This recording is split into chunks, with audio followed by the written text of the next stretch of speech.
Hello, everyone. Welcome to this special solo episode of a podcast on the rational standard with me, Martin van Staden. So, I thought today I would read one of my newest articles. As many of you know, today, on the 17th of March 2019, a new political party was founded, the Capitalist Party of South Africa. And I recently wrote an article subjecting the Capitalist Party's 10 principles, its manifesto basically, to a constitutional analysis to determine whether its principles are in accordance with the values and the provisions in the Constitution, whether it will promote them, whether it seeks to undermine them, and so forth. And this was partly prompted by a question that someone asked at the launch event of the Capitalist Party. And yeah, so please read the article itself if you're more inclined to reading, but I will be basically reading the article as I wrote it for those of you who are more inclined to listening. So without further ado, here is what I wrote. The first principle of the Capitalist Party is liberty, and that says, among other things, liberty is the primary political value of our country. Government should only act to prevent harm to others. So there is no explicit right to liberty in the Bill of Rights, and it is rare to see such a right in constitutional instruments internationally. But as Cowell and Smith wrote in The Foundations of Property and Property Law, a journal article, freedom of action, in other words, liberty, is usually left implied by the various specific rights that are protected in constitutions. Therefore, when constitutions contain such rights like freedom of expression, privacy, property, as ours does, quote, they are likewise committed to the protection of action or agency, since the protection of action is the implication of those explicit freedoms, close quote. But the Constitution is not completely silent on freedom as an underlying constitutional value. Section 1 of the Constitution provides that South Africa is founded upon, among other things, the quote, advancement of human rights and freedoms, close quote. Section 7, which introduces the Bill of Rights, might be taken as a confirmation of Cowell and Smith's implied right to liberty, where it provides that the Bill of Rights, quote, enshrines the rights of all people in our country and affirms the democratic values of human dignity, equality, and freedom, close quote. Section 36, which enables government to limit rights, provides that rights may only be limited if those limitations are, quote, reasonable and justifiable in an open and democratic society based on human dignity, equality, and freedom, close quote. The closest thing to an explicit constitutional right to freedom is Section 12, which provides for freedom and security of the person. While this notion of freedom is narrower than liberty, because it relates mostly to one's right not to be physically deprived of freedom, it does say that everyone has the right to, quote, be free from all forms of violence from either public or private sources, close quote. The implications of this provision, which have not really been tested in the courts, but on a proper constitutional interpretation, could be wide-ranging, given that basically all state conduct is inherently violent, as libertarians would know. The Capitalist Party clearly intends to place emphasis on the constitutional value of freedom, which is something that has up until now been neglected by our government and courts, who have placed the quote achievement of equality, another Section 1 value, but subject to a very perverse interpretation by the courts, on a pedestal. So they've placed equality on a pedestal above freedom and dignity. So, regardless of the negligence of the judiciary, on a proper reading of the Constitution, liberty or freedom is a founding value of our constitutional order. Now, the second principle of the Capitalist Party is, quote, equality, individual rights before group rights. We must not sacrifice the interest of individuals for the common good. Every individual matters. Every individual is worthy of respect. Every individual is equal before the law. Affirmative action undermines meritocracy. Historic discrimination against certain groups does not justify present discrimination against other groups. Close quote. So, as alluded to above, government and the judiciary have gone about an interesting and unfortunate construction of the notion of equality in our constitutional regime. The provisions of the Constitution that relate to equality are as follows. Section 1 of the Constitution provides that South Africa is founded, among other things, as you know, on the quote, achievement of equality, close quote. Section 3 provides that all citizens are, quote, equally entitled to the rights, privileges, and benefits of citizenship, close quote. Section 7 provides that the Bill of Rights enshrines the rights of, quote, all people, close quote, and affirms the value of equality. Section 36, as we've seen, provides that the rights in the Bill of Rights may only be limited if it is, quote, reasonable and justifiable in an open and democratic society, close quote, that is based, amongst other things, on equality. So clearly, like equality and equality like freedom is a recurring fundamental postulate of our constitutional order. Section 9 contains the so-called right to equality, and this is the provision that has been used historically and currently to justify affirmative action on racial grounds, amongst those the various other government interventions in private economic affairs. This provision, Section 9, in Section 9.1, says that everyone is equal before the law. So this is the basis of the provision and cannot be, as it has been, disregarded. Each part of Section 9 that follows Section 9.1 must be read as compliant with Section 9.1. Otherwise, it's being ignored, and the basic rule of constitutional interpretation is that you cannot ignore certain constitutional provisions in favor of others. Section 9.2 says that the meaning of equality, quote, includes the full and equal enjoyment of all rights and freedoms, close quote, and in this regard, government must, quote, promote the achievement of equality, close quote, through law for people who have been, quote, disadvantaged by unfair discrimination, close quote. Section 9.5 says that government may discriminate on various listed grounds if the discrimination is found to be fair. The capitalist party, in its second principle, thus regards equality essentially as an individual right to equal treatment before and by the law, and that affirmative action is repugnant. The fact, however, is that the Constitution does enable affirmative action, but only insofar as South Africans do not enjoy the, quote, rights and freedoms in the Bill of Rights equally. This is a key clause to understand. Government programs can only be aimed at ensuring equal enjoyment of those rights and freedoms expressly or impliedly stated in the Bill of Rights. As such, it is worth noting that there is no right to, quote, demographic representativity in the Bill of Rights, which is what affirmative action policy in South Africa is based on. So this notion that all government institutions and all companies, private companies, need to be representative broadly of the demographics of South Africa, that has no basis in the Constitution. So that is not the type of affirmative action that government may validly constitutionally engage in. One must also take into account the fact that Section 1 entrenches non-racialism and non-sexism as founding values, meaning that even if affirmative action is constitutionally permissible as it is, discrimination on the grounds of race or sex is not. So in this respect, the Institute of Race Relations' equal empowerment for the disadvantaged policy is far more constitutionally sound than what government is pursuing and has pursued. Finally, the Capitalist Party is also making implicit reference to the constitutional value of human dignity, which is found in Section 1. It is an affirmed value of the Bill of Rights in Section 7. It is a right in Section 10, and it is a characteristic of an open and democratic society, as stated in Section 36. So holistically, the Capitalist Party's principle of equality will more than likely fall foul of the Constitutional Court's interpretation of the Constitution, but in any society based on constitutional supremacy and free discourse, constitutional interpretation is not and should not be considered the exclusive domain of the courts.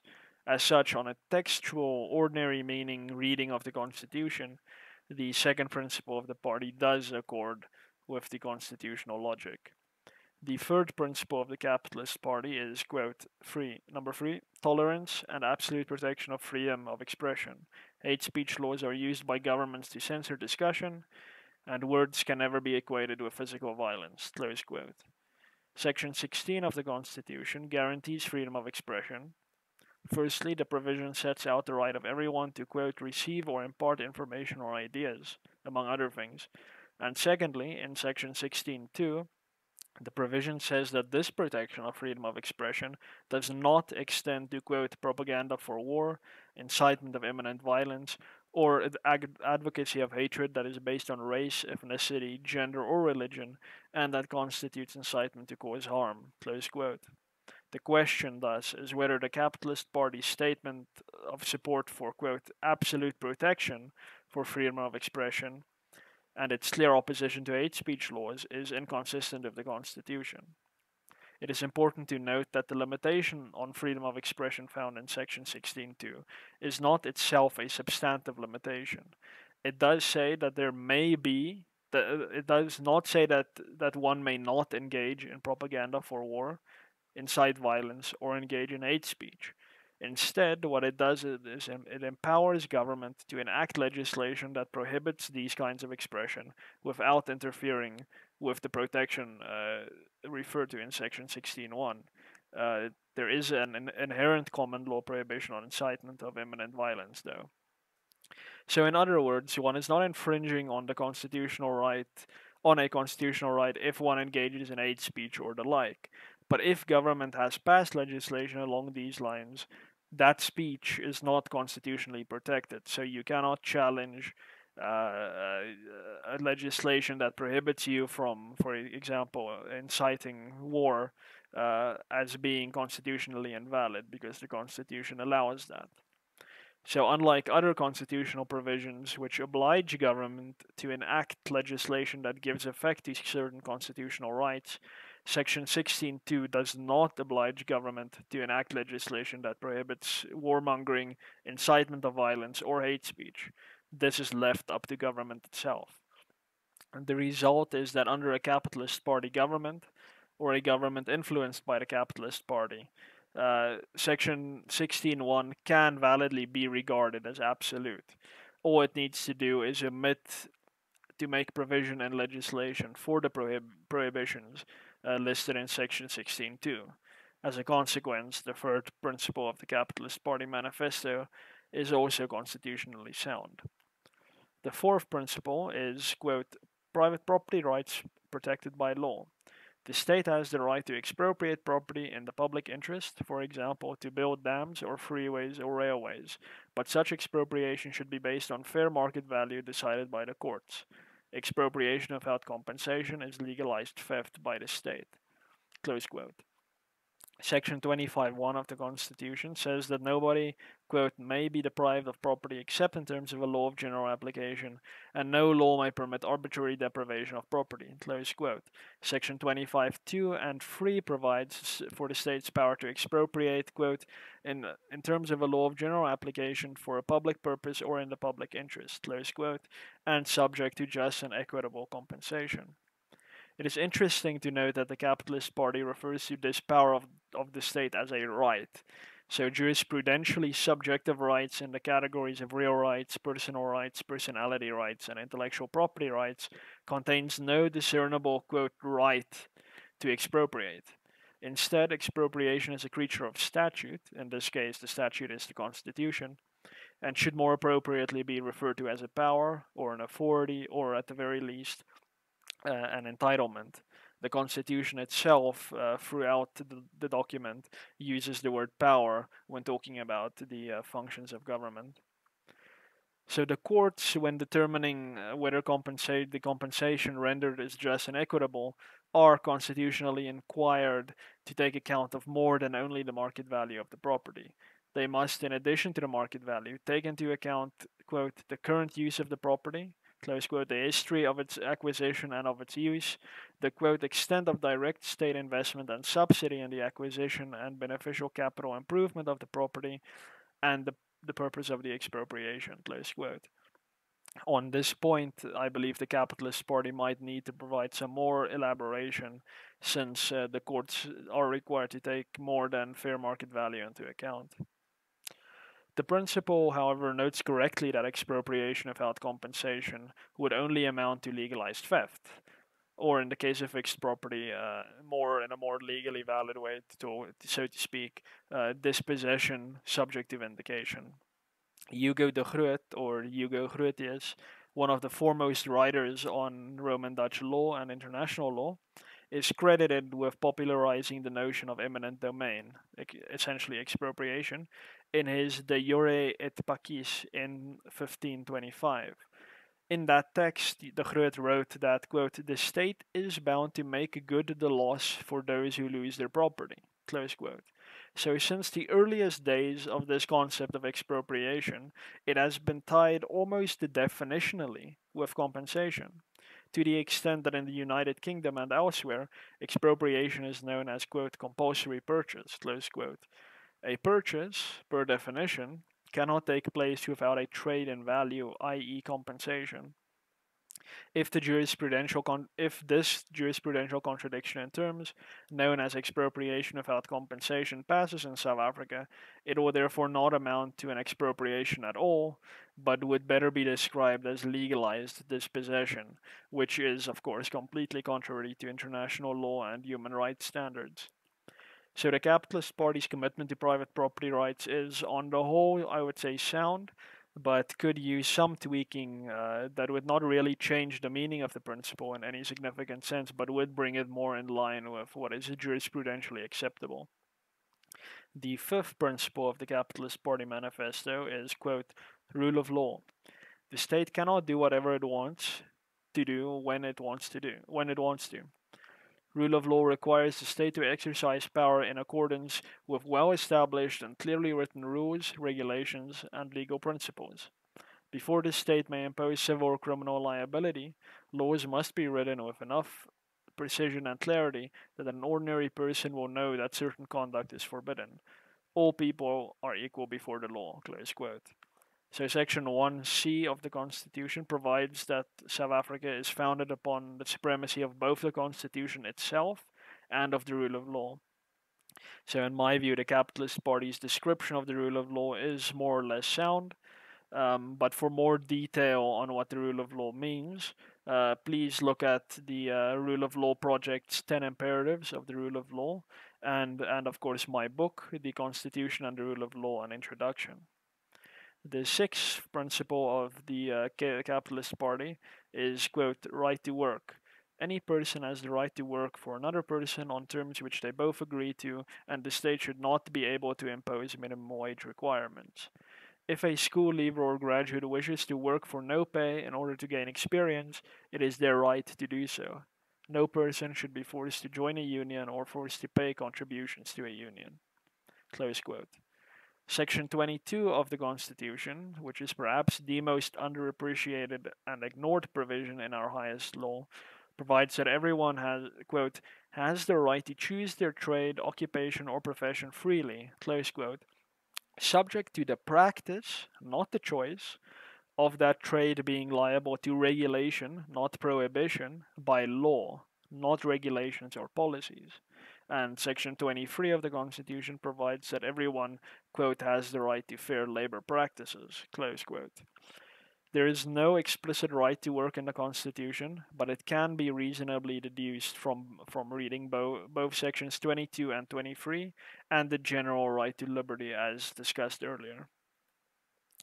The excessive coercive powers that trade unions wield today is found in legislation like the Labor Relations Act and not the Constitution.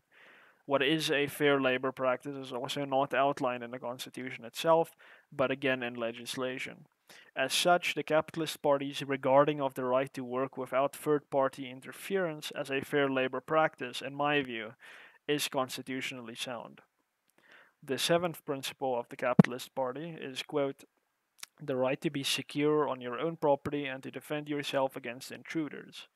The old saying, a man's home is his castle, and that means women too, comes from the castle doctrine, which says that if an intruder enters your property without permission, you are entitled to use force to protect yourself and your family. Close quote.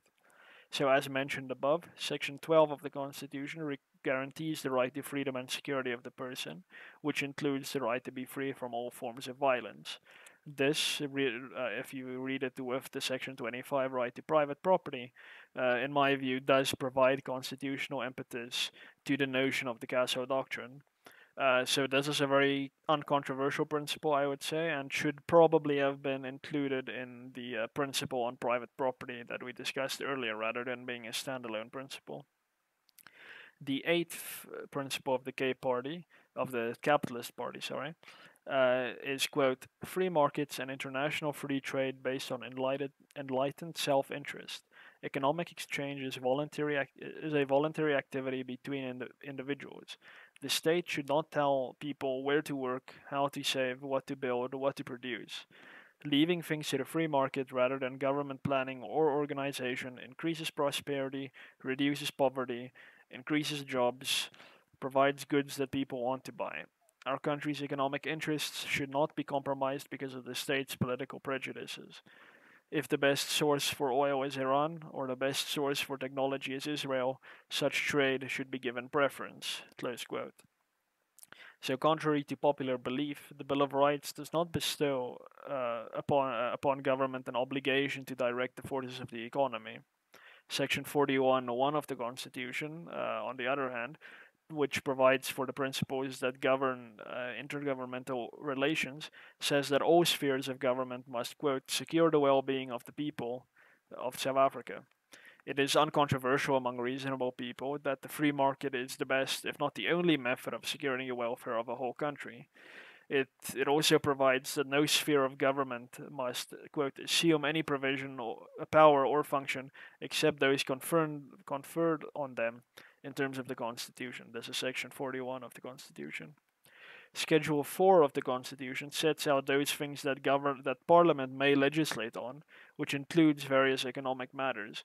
This must, however, always be constrained by government's duty to respect the rights in the Bill of Rights, and to, in the words of Section 195, which are the principles that govern the public administration, promote, quote, efficient, economic, and effective use of resources, close quote. Needless to say, by intervening in the market processes, government has neither secured the welfare of South Africans nor has it promoted the economic use of resources. Where it has not gone as far as to infringe on the rights of South Africans to free economic activity, government has simply undermined the spirit of the Constitution in these respects. So the capitalist party's overarching dedication to the free market, in my view at least, does not fall foul of any right or principle in the Constitution, and instead probably promotes the values of the Constitution.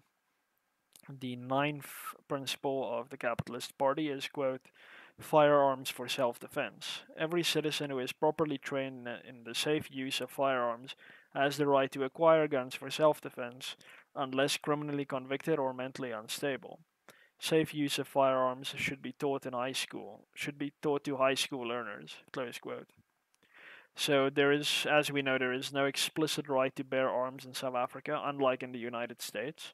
Such a right, although it can never, within the logic of the Constitution, be as absolute as the American equivalent, however, might be gleaned from a holistic reading of the Constitution. In this regard, Section 12, which guarantees the right to freedom and security of the person, including the right to be free from all forms of violence, is again relevant. So Section 12(2), furthermore, provides for, quote, security in and control over one's body. The founding values of freedom and dignity could also provide some guidance. It follows, in my view, that in a free society, individuals would be allowed to defend themselves and their rights with the appropriate tools, otherwise, you cannot truly refer to that as a free society. Furthermore, one could ask whether South Africa is truly founded upon the value of dignity if the primary recourse for safety that South Africans depend on is a mostly incompetent police force. As far as I'm concerned, dignity means the ability to rely on oneself for safety and security. Needless to say, there is nothing in the Constitution that prohibits a capitalist party government from entrenching a generous statutory right to use firearms for self-defense, and nothing among the constitutional values and principles would indicate an opposition to such a phenomenon in the constitutional logic. The 10th and final principle of the capitalist party is, quote, fraternity, spontaneous order, and civil society. The state should only play a role to resolve conflicts. We believe that most social problems can be more effectively dealt with through such voluntary organizations like the family, religious institutions, cultural organizations, NGOs, because they have knowledge about the individuals they are dealing with. Civil society is much more effective and can do many things better than the welfare state can. Close quote. These statements are, of course, true in fact, although I do not think they necessarily hold up constitutionally, not as stated. So, as we've already seen, the Constitution does contain a cumulative right to liberty. The values of freedom, human dignity, and equality also necessarily mean government must respect the people following their own destinies and providing for their own interests. But there are obligations placed on government that go beyond the mere resolving of conflicts. So, Section 6.2, for instance, obliges government to, quote, take practical and positive measures to elevate the status and advance the use of, close quote, South Africa's 11 official languages. Section 9.4 says that government must enact legislation to, quote, prevent or prohibit unfair discrimination, close quote. Section 25 provides for government's duty to expand property rights. Section 26.2 says that government has to take measures to progressively realize the right to housing. The same is true in terms of the right to healthcare, food, water, and social security under Section 27 and education under Section 29. This all means government needs to take some kind of positive welfare action. Now, these do not necessarily mean that government must interfere in private affairs to the extent that it currently does. In fact, it might simply mean that government must play a tertiary role or a supporting role, like with vouchers, the provision of information, or simply having laws that ensure, for instance, that nobody may stand in anyone else's way to provide for their own housing. But these obligations do go somewhat further than mere conflict resolution. So while it goes without saying that any party that is truly capitalist would balk at these welfarist provisions, and it should rightly, the capitalist party in South Africa might need to accept that a government that it leads might need to be creative in how it interprets these provisions. It cannot ignore them, of course, but there are likely many ways to have these welfare provisions harmonized with the imperatives of individual freedom and private property rights. So, on the whole, with only minor criticisms, the Capitalist Party's 10 Principle Manifesto does accord with the Constitution in its text, spirit, purport, and values. This is unlike other parties like the Economic Freedom Fighters and Black First, Land First, who couldn't care less about the norms that the Constitution has entrenched in our society. The Capitalist Party is probably the closest thing to a libertarian party that we will see in the 2019 general election, but its real test, in my view, will begin after the election. Will they persevere even if they do not attain a seat in parliament? I I hope so, because there is some real potential for the creation of a movement here, and this can only come about if the election is not considered to be the party's final destination. Thank you for listening.